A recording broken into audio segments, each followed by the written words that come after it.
So dear student, हम attempt कर रहे हैं 9th क्लास फिजिक्स यूनिट 8 का न्यूमेरिकल नंबर 5, जिसमें स्पेसिफिक हीट की वैल्यू हमने कैलकुलेट करनी है। डेटा हमें गिवन है, सो वो यहाँ पे पहले लिख लेते हैं। गिवन डेटा में सबसे पहले हमें गिवन है 135 kilo joules means heat energy. Delta Q की वैल्यू गिवन है 135 किलो जाउल। इसको हम लिख सकते हैं 135 किलो को हम 3 ज़ीरोज़ में रिड्यूस कर सकते हैं।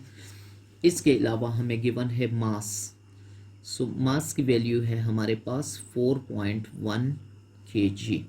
साथ ही हमें गिवन है टेम्परेचर्स दो, 18 degree to 37.2 degree centigrades.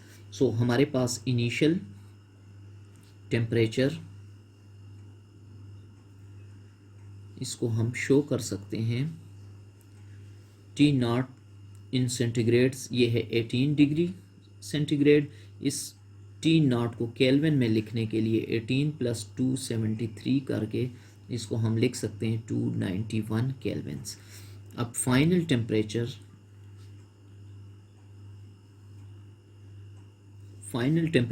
T in centigrades ये है 37.2 डिग्री C।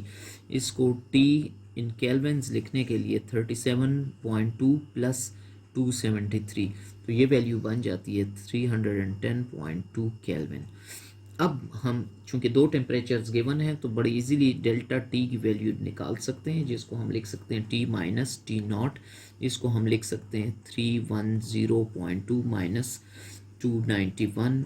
ये चेंज है हमारे पास 19.2 केल्विन। अब रिक्वायर्ड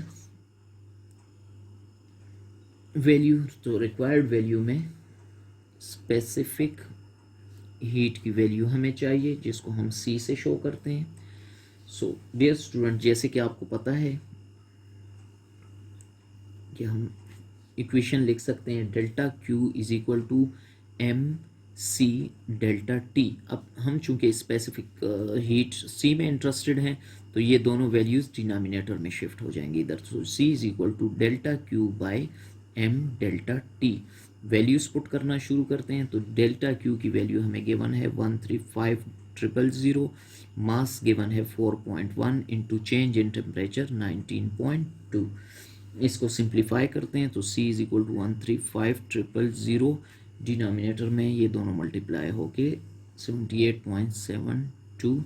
C = 1714.9 स्पेसिफिक हीट है। यहाँ से हम यूनिट्स अगर बनाना चाहें तो देखें जाउल पर kg और चेंज इन टेम्परेचर केल्विन। तो ये हमारे पास स्पेसिफिक हीट की वैल्यू आ गई।